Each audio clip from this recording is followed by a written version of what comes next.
I am Congressman Ron Paul. I've been elected to the Congress 12 times from Texas. Before I went into the Congress, I delivered babies for a living and delivered 4,000 babies. Now I would like to be known and defend the title that I am the champion of liberty and I defend the Constitution. Thank you. There's a lot of major problems in this country, but you know what? There's a revolution going on in this country today.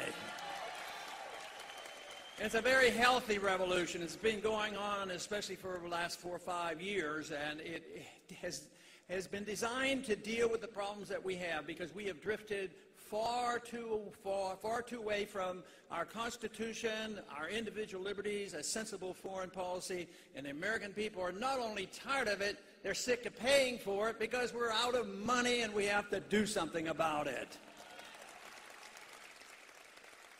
But I see the crisis that we're in basically as an attack on liberty. Personal liberty solves a lot of problems. That's what our country is all about. The founders understood this. They detested the king. The king was abusive with the military, detested the taxes, detested the abuse of civil liberties. So they knew and understand exactly what liberty meant. That meant that people had a right to their life.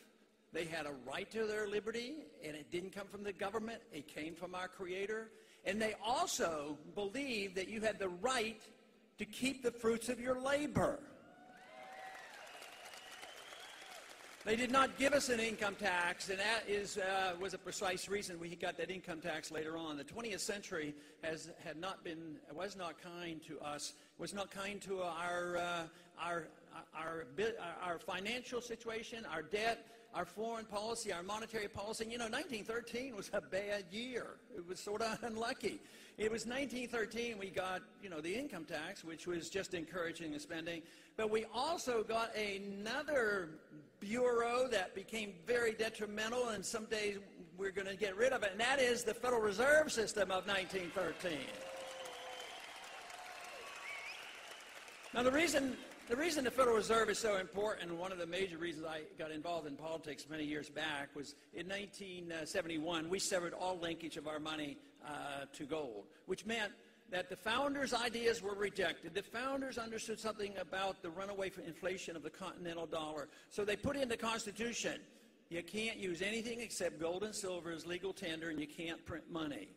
Matter of fact, in 1792, when they wrote the first Coinage Act, they said that anybody who committed counterfeit, that they would get the death penalty. That's how serious they thought it was.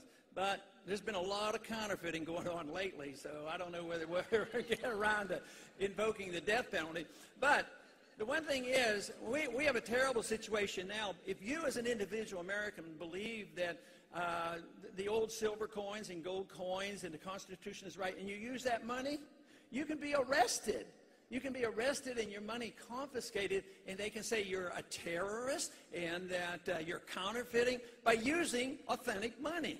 But what do we do with the real counterfeiters? We leave them alone. Why is that so important? Well, if you're against big government, you have to understand the monetary issue, because big government grows for a couple reasons. There's a group up in Washington that loves to spend endless money on militarism, that we have to be in every country in the world. We are now in 135 countries. We have 900 bases overseas.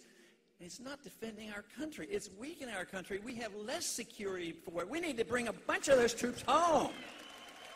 We now promote preemptive war. I do not believe that's part of the American tradition. We in the past have always declared war in the defense of our liberties or go to aid somebody. But now we have accepted the principle of preemptive war. We have rejected the just war theory of Christianity.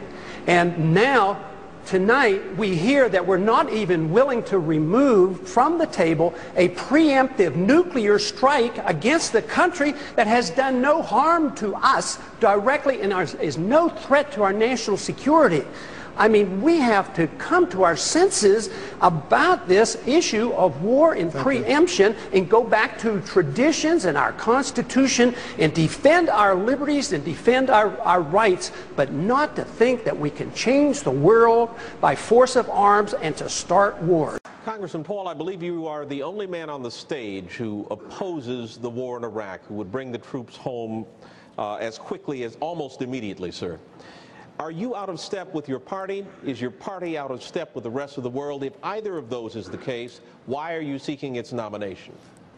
Well, I think the party has lost its way because the conservative wing of the Republican Party always advocated a non-interventionist foreign policy. Senator Robert Taft didn't even want to be in NATO. George Bush won the election in year 2000 campaigning on a humble foreign policy, no nation building, no policing of the world. Republicans were elected to end the Korean War. The Republicans were elected to end the Vietnam War. There's a strong tradition of being anti-war in the Republican Party. It is the constitutional position. It is the advice of the founders to follow a non-interventionist foreign policy. Stay out of entangling alliances. Be friends with countries. Negotiate and talk with them and trade with them. Just think of the tremendous improvement relationships with Vietnam. We lost 60,000 men. We came home in defeat. Now we go over there and invest in Vietnam. So there's a lot of merit to the advice of the founders and following the Constitution. And my argument is that we shouldn't go to war so carelessly. When we do, the wars don't end. Congressman, you don't think that changed with the 9/11 attack, sir? What changed? The non-interventionist policies. No, non-intervention was a major contributing factor. Have you ever read about the reasons they attacked us? They attack us because we've been over there. We've been bombing Iraq for 10 years. We've been in the Middle East. I think Reagan was right. We don't understand the irrationality of Middle Eastern politics. So right now we're building an embassy in Iraq that's bigger than the Vatican. We're building 14 permanent bases. What would we say here if China was doing this in our country or in the Gulf of Mexico? We would be objecting. We need to look at what we do from the perspective of what would happen if somebody else did it to us. Are you suggesting we invited the 9/11 attack, sir? I'm suggesting that we listen to the people who attacked us and the reason they did it. And they are delighted that we're over there because Osama bin Laden has said, I am glad you're over on our sand because we can target you so much easier. They have already now, since that time, have killed 3,400 of our men, and I don't think it was necessary. Wendell, may I make a comment on that? That's really an extraordinary statement. It's an extraordinary statement of someone who lived through the attack of September 11, that we invited the attack because we were attacking Iraq. I don't think I've ever heard that before, and I've heard some pretty absurd explanations for September 11.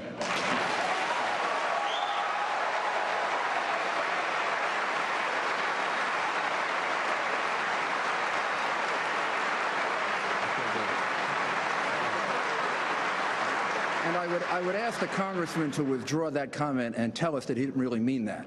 Congressman? I believe very sincerely that the CIA is correct when they teach and talk about blowback. When we went into Iran in 1953 and installed the Shah, yes, there was blowback. The reaction to that was the taking of our hostages, and that persists.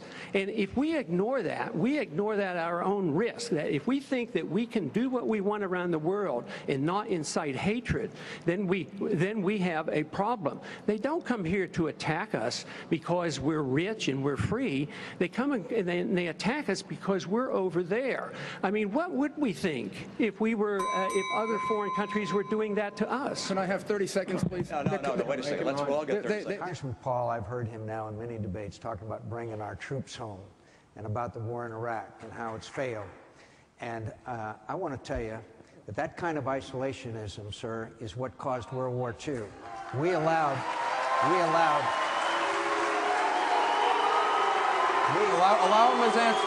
him his answer, please. We allowed Hitler to come to power with that kind of attitude of isolationism and appeasement. Okay. And I want to tell you something, sir. I just finished having Thanksgiving with the troops, and their message to you is, the message of these brave men and women who are serving over there is, let us win. Let us win. Right. That's what they want. Do you have to allow Congressman Paul 30 seconds to respond? Absolutely. The real question you have to ask is, why do I get the most money from active duty officers, military personnel? So what John is saying is just totally distorted. He doesn't even understand the difference between non-intervention and isolationism. I'm not an isolationist. I want to trade with people, talk with people, travel, but I don't want to send our troops overseas using force to tell them how to live. We would object to it here, and they're going to object to us over there. All right. Let me ask you a couple things about foreign policy. Iraq. You don't actually believe that troops will ultimately come out of Iraq, do you? Oh, no, I don't. We'll change their names. I mean, we're going to have, they've already admitted there'll be 15,000, but, you know, they've morphed the private sector with the military. The CIA and contractors, it's a mixture, but there's going to be 15,000 in the armed camp, you know, the fortress, the embassy, the biggest embassy in the world.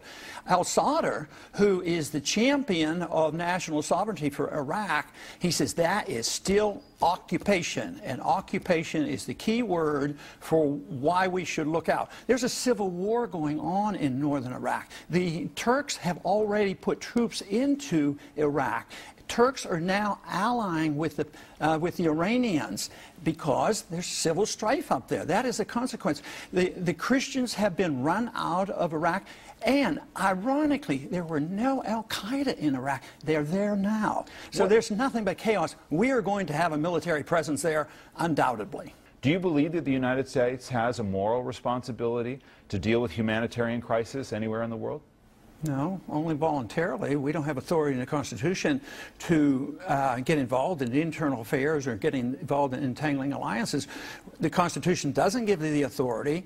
They get us into more trouble. They undermine our national defense, and they cause a lot of trouble. If you want to do it voluntarily and get involved, you can volunteer and go over there and don't send your money. But I don't, as a president, have the authority to go. If our national security is threatened, then you do it properly. This president now has gone in there on his own. He has flaunted the responsibility to go to the Congress. He doesn't get permission.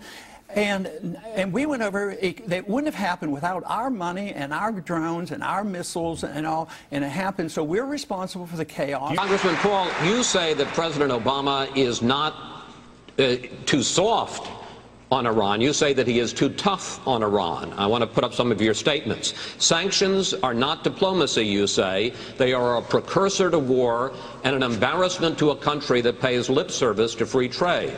As for Iran's nuclear ambitions, you wrote this: one can understand why they might want to become nuclear capable, if only to defend themselves and to be treated more respectfully.